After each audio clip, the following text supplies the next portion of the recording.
राज्य सरकार को शिक्षक भर्ती में भ्रष्टाचार की जिम्मेदारी लेने और जल्द से जल्द योग्य शिक्षकों की नियुक्ति करने की मांग में आज CPIML और SUCI सड़कों पर उतरी है।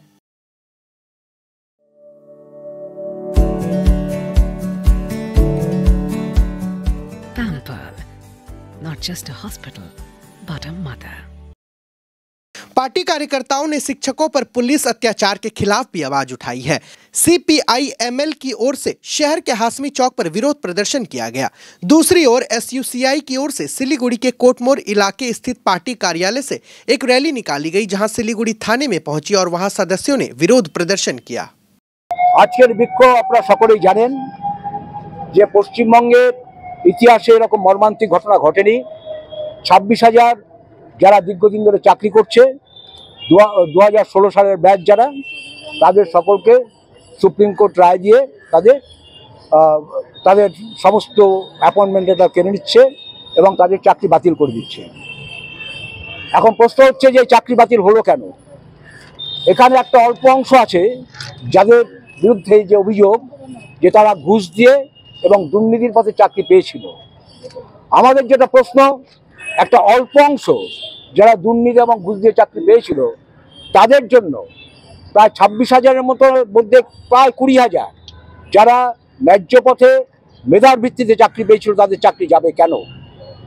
এখানে জুরিসপ্রুডেন্সের একটা এথিক্যাল পয়েন্ট আছে, একটা কথা আছে যে যদি কিছু অপরাধী ছাড়াও পেয়ে যায়, যাতে একজন নির্দোষ যাতে শাস্তি না পায়। এখানে বাস্তবিক আমাদের যেহেতু সুপ্রিম কোর্টের রায়ের বিরুদ্ধে কিছু বলার নেই, কিন্তু আমাদের মধ্যেই প্রশ্নটা জেগেছে।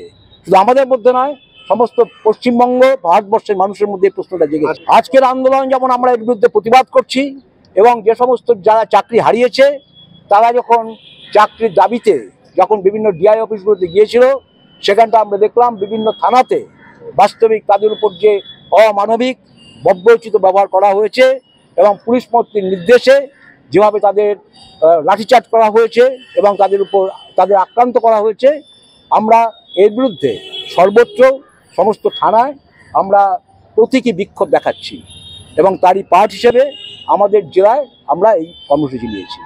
আমরা সকলেই জানি আজকে গোটা পশ্চিমবঙ্গে সাধারণভাবে গণতন্ত্রপ্রেমী মানুষ তারা যে বিষয়ে এই রাজ্য সরকারকে ধিক্কার দিচ্ছে সেটা হচ্ছে বিগত 3 তারিখে আমাদের দেশের সর্বোচ্চ আদালত সুপ্রিম কোর্ট একটা রায় দিয়েছেন, যাতে 2016 সালের SSCর প্যানেলে থাকা যে শিক্ষক শিক্ষিকারা এবং শিক্ষাকর্মীরা আছেন তাদের ঢাকি শুদ্ধ বিসর্জনের যে কথাটা বলেছিলেন অন্তত সেই রকমই হয়েছে, যে সেখানে সবারই চাকরি গেছে।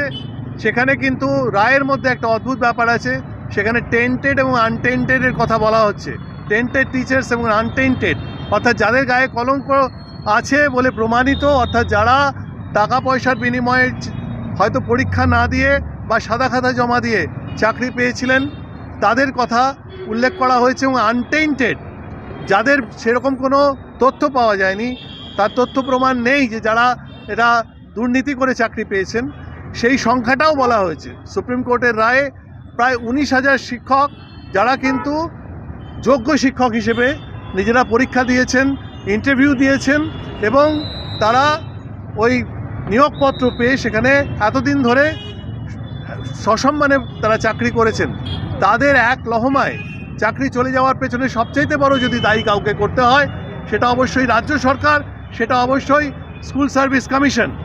আমরা খুব স্পষ্টভাবে বলতে চাই যে গতকালও স্কুল সার্ভিস কমিশনের চেয়ারম্যান তিনি মিডিয়ার সামনেও বলেছেন যে তাদের কাছে ওএমআর শিট, যেটা পরীক্ষার ওএমআর শিট, তার মিরর ইমেজগুলো আছে, তা যদি থাকে তাহলে এতদিন ধরে যে মামলা চলেছে, হাইকোর্টে মামলা চলেছে, আমরা হাইকোর্টের রায়টাই সুপ্রিম কোর্ট বহাল রেখেছেন, তাহলে সেখানে অবিলম্বে SSCর পক্ষ থেকে স্কুল সার্ভিস কমিশন, যে কমিশনটা রাজ্য সরকারের কমিশন, তাহলে রাজ্যের যিনি মুখ্যমন্ত্রী আছেন এবং রাজ্যের যে কমিশন আছে তাদের অবিলম্বে সুপ্রিম কোর্টে রিভিউ পিটিশন দাখিল করে সত্যিকারের যে চিত্রটা অর্থাৎ ওএমআর শিটের মিরর ইমেজ সেটা দেখলেই তার মধ্যে সেটাকে খতিয়ে দেখলেই বোঝা যাবে কারা যোগ্য আর কারা অযোগ্য।